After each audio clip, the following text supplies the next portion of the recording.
What's up, everybody? Welcome back to another episode of the Bengals Crypt podcast. Gonna be getting right to it. Starting about the preseason game. Was a loss, but it's preseason. Not worried about that at all. We're just looking to see improvement for one thing from week to week.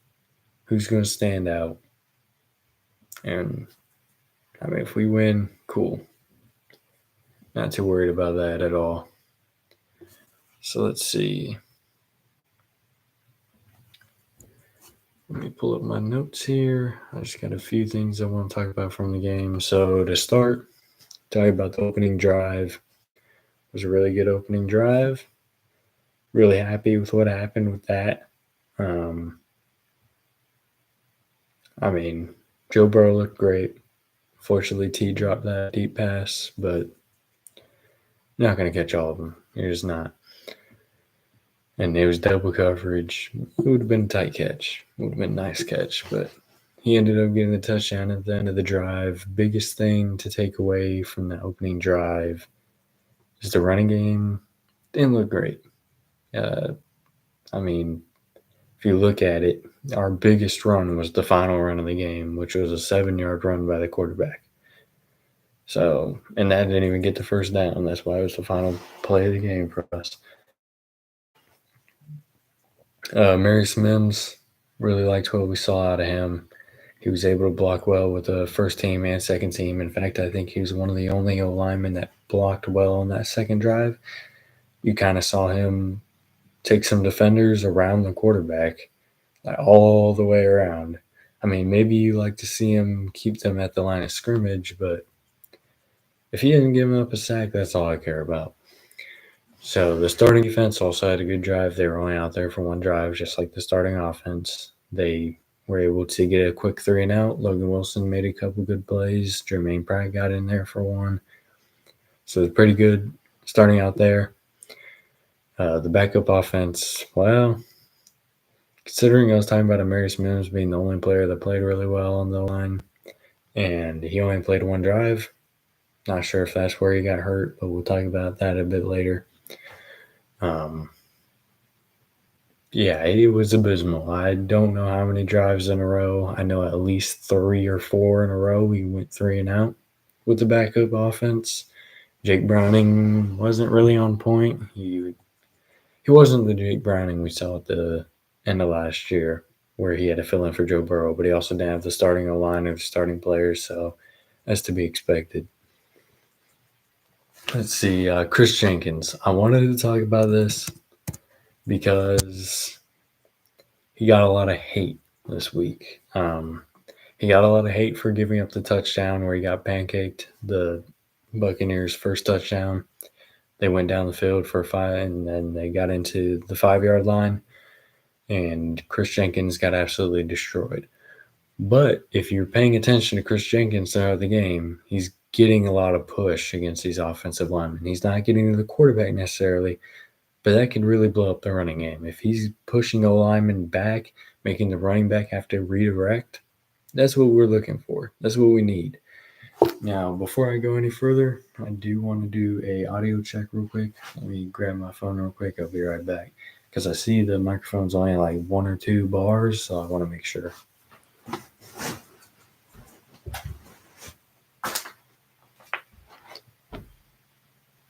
Let me check it out real quick. I'm just going to keep kind of talking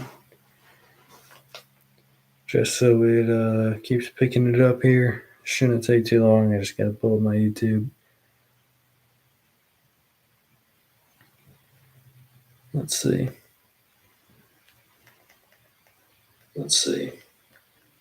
Okay, we're chilling. Okay, so, but I think he did pretty well in the game. He didn't get a sack. He didn't, have too many plays, but he was getting enough pressure, and you saw many sacks throughout the game from other players. I don't think he was in towards the end where we had 2 back-to-back, but plays are being made, and I think him putting a dent in their offensive line is going to help with a lot of plays this season. So we'll see if his struggles continue, but I think he'll do just fine. The next one, the Miles Murphy. We saw a lot out of him this game.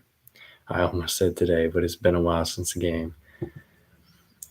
So there was a play where Dejon Anthony came off the left side. He would have blown up the run had it been a run. The quarterback kept it. He passed it. And it ended up being like a huge play for them. But Miles Murphy was right there in the quarterback's face. Technically, he was roughing the passer, but he hit him hard. It was a good play. And then we see him throughout just making – he got another QB hit later in the game. He got several pressures throughout. So I was really impressed from what I saw from him. Definitely has developed pretty well from what we saw from him last year. Really excited to see what he can do in the next game. Especially we're losing Cam Sample for the entire year. I don't know if I mentioned that or if that even came out. So he's going to have to step up. Cam Sample probably wasn't over him on the depth chart, but he's at least out of the rotation. Josh Newton. He got an interception, and not only did he get an interception, I think that was probably one of the best interceptions in a while that I've seen from a rookie corner for us. So, I mean, Cam Taylor-Britt's done really good. DJ Turner has done all right, but neither one of them really had picks as rookies. In fact, Cam Taylor-Britt didn't have his first pick until the playoff game against the Bills. So, I think he's not going to be a starter, I don't think. But I think he can get some meaningful reps. Give the starters a bit of a rest. If we could rotate some secondary players, that'd be really good. And I think you could do similar stuff with Dejon Anthony, the 6th or 7th round pick. I'm not 100%. I think it was 7th, though. And I believe I referred to him as a UDFA at one point, so I'm pretty sure he was the 7th round pick. But Josh Newton got that interception, was right. It was a high-pointed pass towards the tight end, and he got it right in front of the hands of the tight end. It was a beautiful interception. I saw him a couple times get beat a little bit, but I think I saw that from a lot of the secondary players. DJ Turner got beat a few times. Cam Taylor-Britt, in the one drive he was on there, we didn't see much of him, so – Dax Hill got beat a couple times, and that's actually my next point. Dax Hill was kind of hot and cold. He had the near interception, or really 3 near interceptions. He dropped all of them. I thought that first one was an interception. I'm not going to lie. I thought he had that. But I guess it rolled when he hit the ground. But, I mean, he got beat on a few, like I just said, but overall, I think he did pretty good. He was at least near the football for the most part. There was like a deep pass. It was a perfectly thrown pass. There wasn't really a whole lot he could have done there. Jong Meta, I'm not 100% sure on how to say his name. I think that's his name. I think there's a silent M on the front of it. Jong Meta and Shaka Hayward, really impressed from them. I mean, I know it was against second and third string offenses, but they did a lot, and I think it was really impressive what they were able to go out there and do. We saw them in the running game. We saw them in the passing game. So, in fact, Hayward got in on a sack. He went right up the middle, split with Jeff Gunter. So, and another good splash right there. Jeff Gunter stepping up with the Cam Sample injury as well. So we're looking to see a lot from these young defensive ends. Obviously, we have a lot of injuries on the D-line right now, so the more they could contribute, the better for us. Jake Browning, I kind of talked about this when we were talking about the offense really coming out flat with the second strings. He underthrew that one pass, was a pick, and I think he had a pretty good play there. If he even overthrew it, I would think it would have been better. Or if he just had it right on the spot, that would have been pretty good. But unfortunately, it was a little bit behind, and it got picked off. Happens.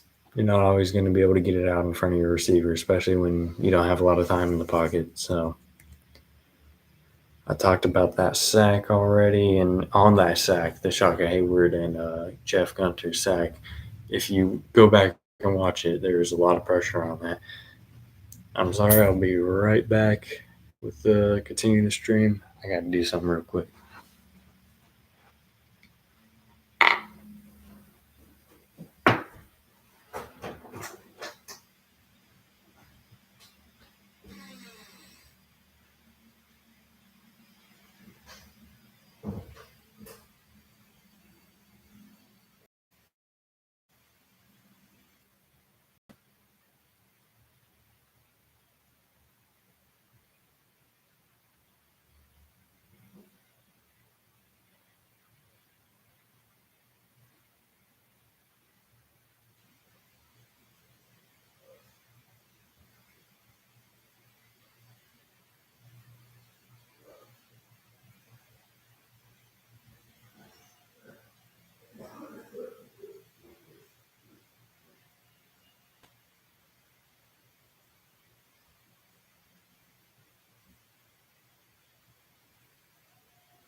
All right.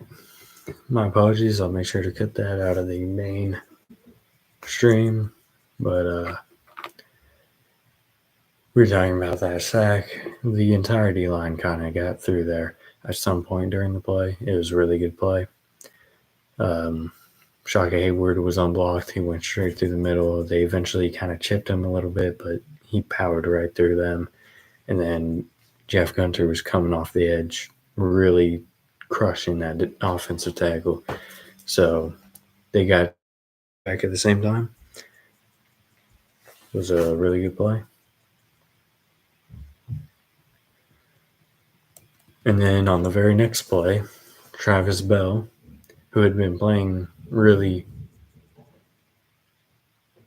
well in the run defense the entire time, ended up getting a sack. And it was fairly similar to Shaka Hayward's. Got right through the middle. And, well, quarterback really had nowhere to go. Let's see. The punting competition. So we heard talked a lot about the defensive line. They've kind of stepped up with the injuries. But the punting competition actually took another interesting turn today. So Austin McNamara got cut before the game. So we got Rico, I think I'm saying his name right. And we have Brad Robbins. Both of them did pretty good in the game, I think. I know Rico had a really good punt where he was inside the touchback and he punted it all the way out to the opposing 30-yard line. So that's roughly a 70-yard punt. There was a decent return on it because there wasn't enough hang time, but if you're booting it all the way down there from there, I'm good with it all day. But the interesting turn that happened, Brad Robbins left practice today. Not sure what happened. I may be able to get an update. Probably going to definitely get an update about it tomorrow. But he didn't even start practice. He left prior to. I mean, you would think it would be like cramps or something and he would come back. And maybe he did. I just didn't get the update on it.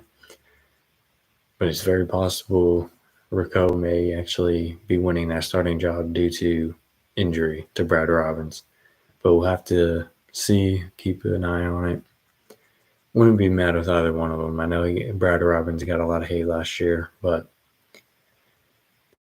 in the preseason game. So let's see. The running game. I know I mentioned it early on when I was talking about the opening drive for the offense. Our longest run was for 7 yards, and it was Logan Woodside, our third string quarterback. I'm not sure if maybe, well, I don't know, because the first drive was all the starting alignment, and Chase Brown wasn't really getting any yardage. I mean, 2, 3 yards here and there. Even on like the swing passes to him, he was only really getting 2, 3 yards. Now we know, we saw last year, he's capable of a lot more. I'm not going to gauge it off of this first preseason game. The Bucs have a good defense, so not going to judge it too hard yet. But the other side of the coin too, I didn't see any like splash returns. They're all kind of mid. Whereas other games I watched, there's big returns, like huge returns. Maybe not touchdowns, but they're getting to like the 40, 50, further than that. So I'm going to look for a little bit more to come from that. Obviously, Charlie Jones got shaken up. That's going to affect that. He's supposedly week to week. We're lucky there. With him, anytime I hear someone getting carted off the field, it makes me nervous. We've heard it a lot this year. Sam Hubbard did, and apparently he's fine. I don't think he's back at practice yet. But I think he was one of the players listed as week to week. Trey Hendrickson came back. He wasn't carted off. But then we got Cam Sample who got carted off, and he's gone for the year. So it's a very nervous time when the cart comes out. Luckily for us, Charlie Jones is just week to week.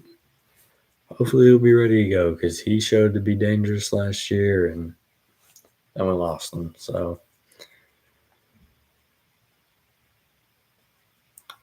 Tanner McLaughlin. I'm not sure how to say his name. It's a weird name. It's like a really simple name, but it's really weird. McLaughlin or something like that. But he had a really good catch in the fourth quarter. Other than that, I saw him get beat on a couple blocking plays. It's not ideal there, but I think he only had 2 targets. I don't think he caught the second one, so. Or I think he dropped the first, either dropped or was inaccurate for the first one. And then the second one was a pretty good 17, 20-yard catch. So I'll take that. I mean, we didn't see Eric Hall. I was kind of hoping to see him. I think he's going to be a pretty solid player. We didn't see Mike Gesicki. There's a lot of people we didn't really get to see today. But something we did see, goal line stand early in the fourth. It was almost intercepted by a D lineman as it was getting batted around. So good play on all 4 plays, really, on that goal line sequence. The run defense was looking really bad. It was very unimpressive. Obviously, we know the D-line injuries are a thing, so that has something to do with it. That definitely has a contributing factor, but you would hope that they're able to recover from that a bit. I mean, once the D-line gets healthy, obviously Sheldon Rankins is going to be out there as the 3 tech. BJ Hill, he's going to be a good, solid run stopper. Then we got Sam Hubbard, and we have Trey Hendrickson. So, plus you rotate in guys like Chris Jenkins. He's a big body. He's probably going to be better in run defense. So you switch him out with Sheldon Rankins when you're not when you're thinking it's a run. Could help. Could definitely help. But at the same time, we talked about Chris Jenkins getting pancaked on that one play. We'll have to see. We'll have to see another game, see how he develops from there. Cedric Johnson, 6th-round pick, got a sack.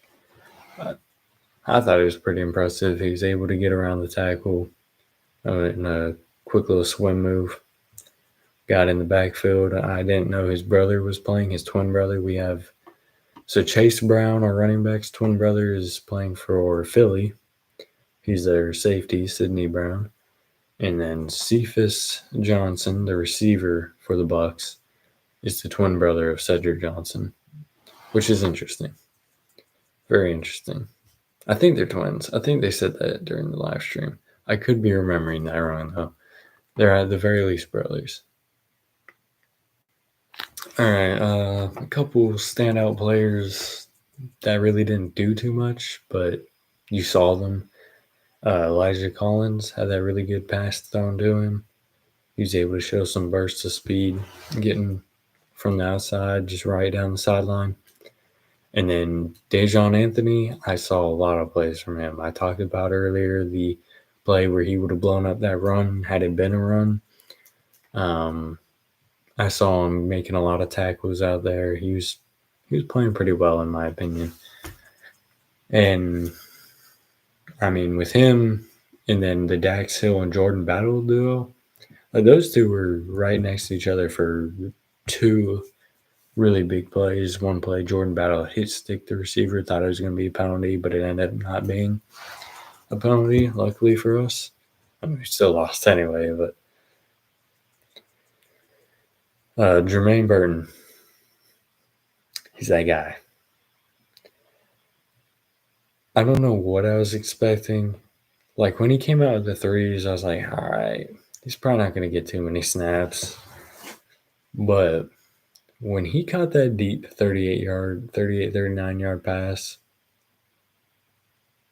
I was like, all right, that's pretty good right there. He had the edge. He got the pass thrown out to him. Logan Woodside got it to him good. And then when he got the second one, I was like, nah, this man's about to be cracked. That man is cracked. I'm ready to see him playing again, like a live game. I don't think it's hard to say who's going to start. I don't think it will be Trenton Irwin. Well, I wouldn't mind that. I think it's going to end up being Yoshi or Burton. With Charlie Jones getting shaken up, I think that kind of puts a damper on him going up in the depth chart. I think he'll be getting playing time as long as he's healthy, but I don't think he's going to start. Let's see. And then, so the final note of the game I have here is the defensive pass interference. I think it was Robinson. To be honest, I didn't even know who that was. I think he's a safety or a corner. Probably undrafted free agent. It was really unfortunate. We would have won the game, in my opinion, had he not done PI. But like I said, I'm not too worried about it. He's going to be one of the players that gets cut. It's just a fact. He's buried on the depth chart, and he didn't really prove himself. So I think that's going to be something that happens. Let me pull up the depth chart because I know we talked about my predicted depth chart. And then I think the depth chart, the actual one, came out like a day later or something. So wide receiver, pretty standard. We got Jamar Chase, and we got T. Higgins on the other side. And then we have Trent Irwin, but I just said I kind of predicted him being that veteran guy who's going to get in the game once in a while like he did every other year.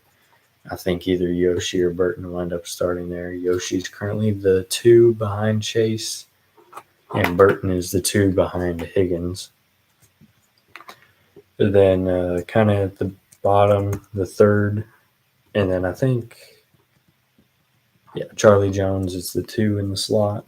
So Cedric Jackson, Cole Burgess. Let's see. Kendrick Pryor, I want to see make the team. We'll see what happens. But I also like what Kwame Lassiter did in the game. He had some good plays, some bad plays. Hakeem Butler is not going to make the starting roster. But that's kind of how that spread. Like I said, Yoshi's probably going to move up or Burton, one of the 2.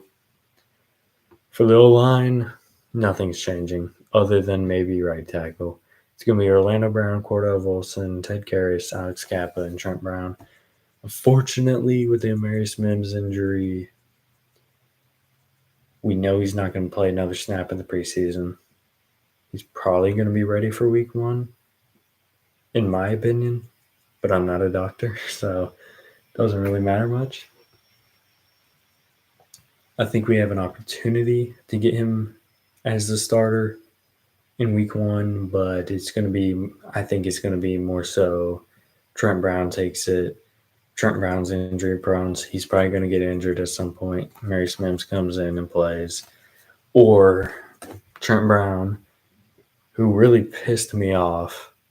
So basically, before the preseason game, Trent Brown kind of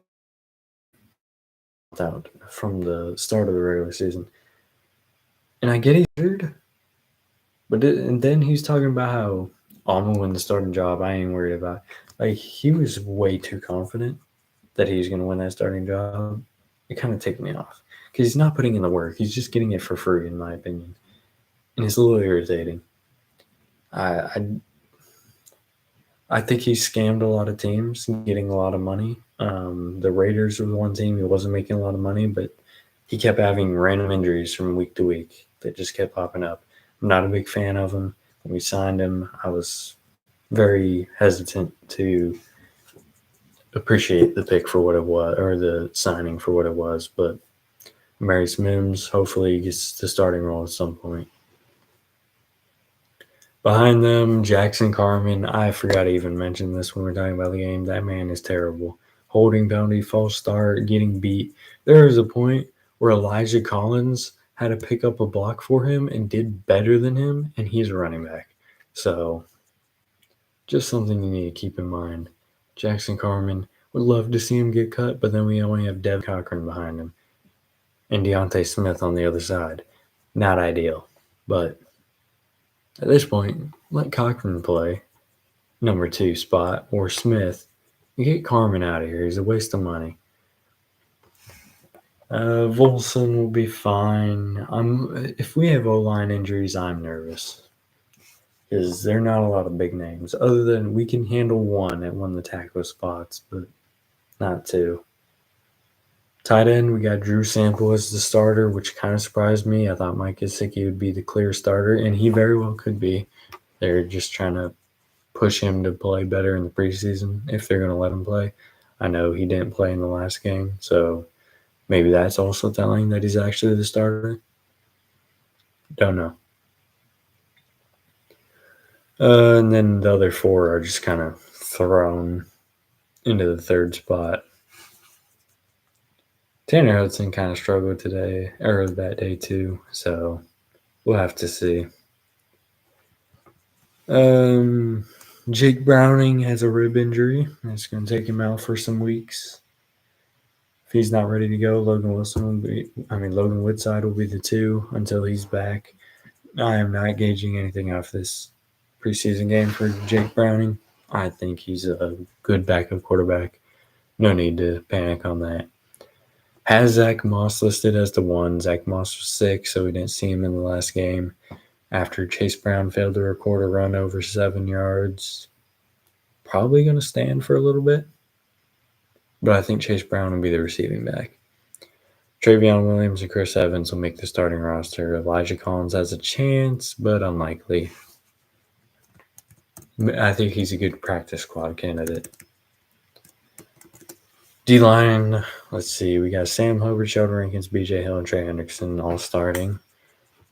And they still have Cam Sample on here, so move Miles Murphy up on the right, or the left side. I don't think Cedric Johnson will take his spot. So now you got Miles Murphy at the 2. Jay Tufeli's injured, so McKinley Jackson moves up because Domenico Davis is also hurt. You got Zach Carter behind the DTs. If Chris Jenkins plays well enough, he'll move forward. Osai will stay there at the 2. Even though Gunter got a sack, Osai's proven himself. 2 linebacker spots, Logan Wilson, Jermaine Pratt. That's sealed in.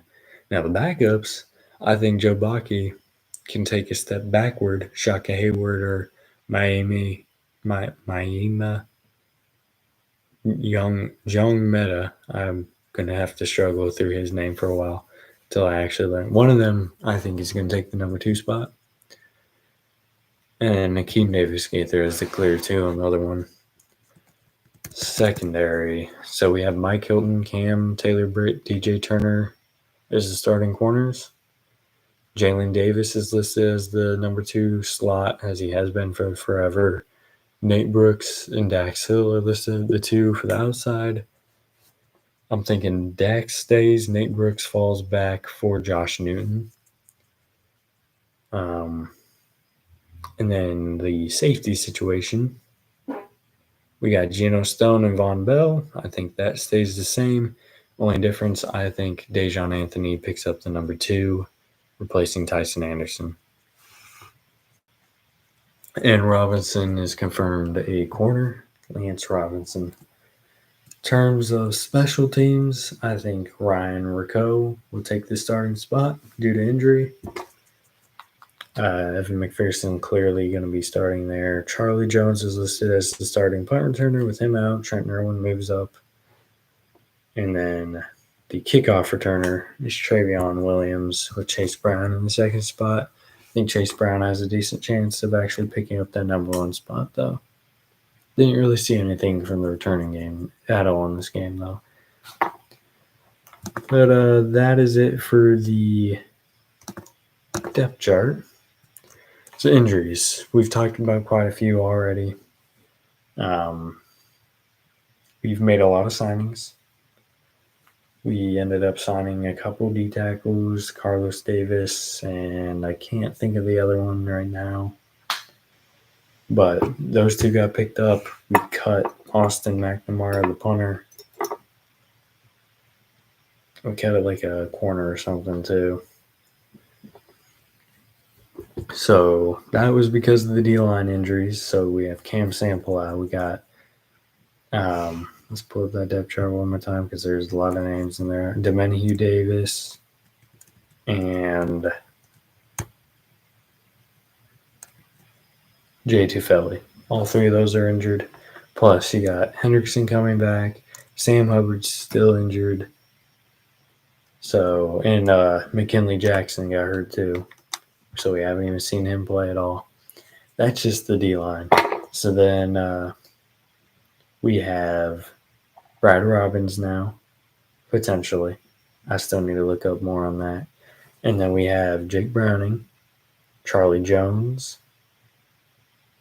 The injuries are kind of stacking up a bit, but they're mostly backup players that won't have too big of an impact. But it still sucks. The next segment, we're going to be going into hot take. This is my hot take for the upcoming game.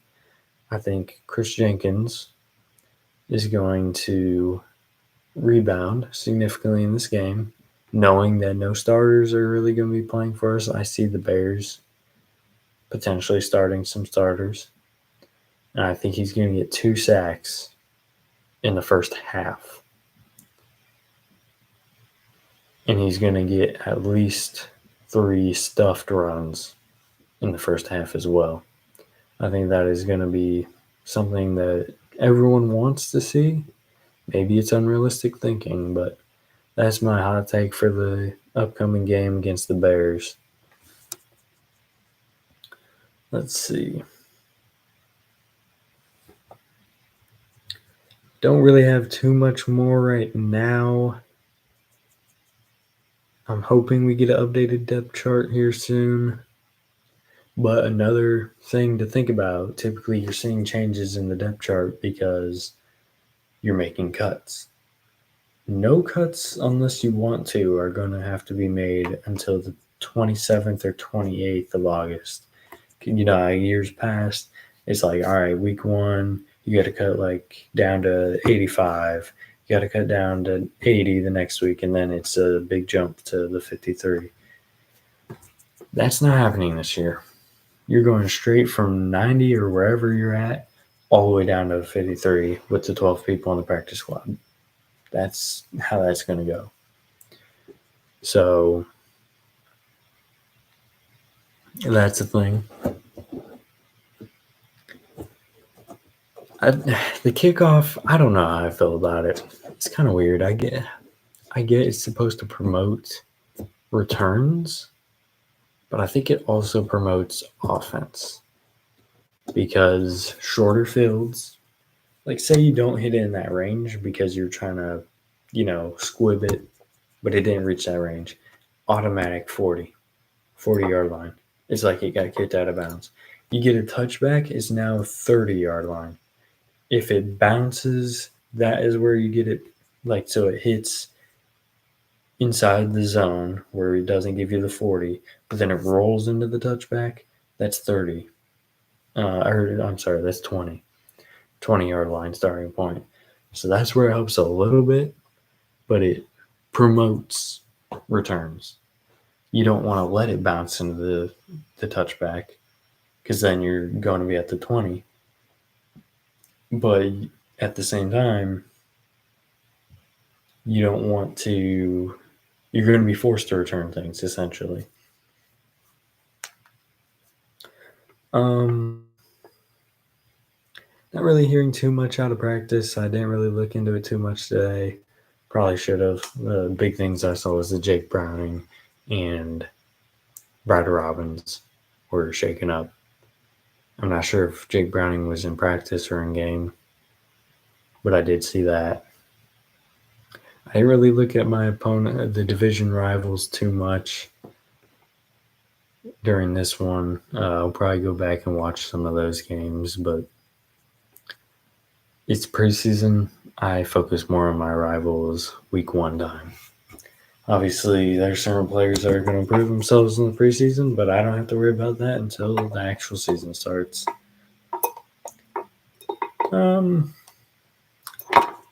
This is what I was going to talk about. I can't believe this slipped my mind. The big news, Brandon Ayuk might be going to the Steelers. In my opinion, it looks like it's not happening. He has turned down the Browns and the Patriots, obviously horrible teams. But the Steelers are kind of in that same boat. They don't have a solidified quarterback. They have a good O-line, but why would he want to go there from the 49ers? They have a contract in place. The Steelers and Ayuk that's what I meant. The Steelers and Ayuk have a contract in place. The 49ers and the Steelers have a trade proposal that both would accept. It's up to Ayuk. If he wants to stay, he'll stay. He'll take the re-signed contract, and he'll be there. It's likely a bluff, like all the others have done on that team. Debo got his big money. Nick Bosa got his big money. They're following the same path here. So I personally am hoping that he doesn't want the money. The money's better with the 49ers. He's bluffing to see how much he could get out of them. Why would he go to the Steelers when they're not even – their defense is their whole team? There's been games where their defense is more points than their offense. So I personally don't think he'll go there. However, if he does, it doesn't matter which quarterback they go with, they'll have a target that'll make them a threat. Now, they'd probably have to give up George Pickens or a defensive player or a lot of draft picks. Now, they'd be getting a good player, but they wouldn't really – like George Pickens is a pretty good receiver. He does some dumb stuff. He's doing some AB-like things. Not as bad as AB, nowhere near as bad as AB, but he's not – he's a bit of a diva as well. So it'd be interesting. He's a good player, so they'd get a better character receiver. Better, obviously, but you're not bettering your receiving core, really. You're still having the one-man guy and then all the scrubs below him. Personal opinion about this situation. But I think we're going to end this one here. Who did all you Bengals fans out there? No one's going to beat us. Hopefully. I'm not going to end it quite yet. Madden 25 came out, and they had some interesting uniforms. They spoiled the dang Bengals uniform. New pants, the orange pants with black stripes. Obviously, not a big thing. Really doesn't matter. Maybe they plan on revealing it this way anyway. But really, EA, come on now. You can add it later. Is what it is. I think they look pretty cool, depending on what uniform jersey you use them with. Use them with the orange jersey or the black jersey. I think they look kind of weird with the white jersey, but that's just me. But who dey to all you Bengals fans out there? Good luck to all you other teams out there. I hope we beat you in the Super Bowl. Have a nice day.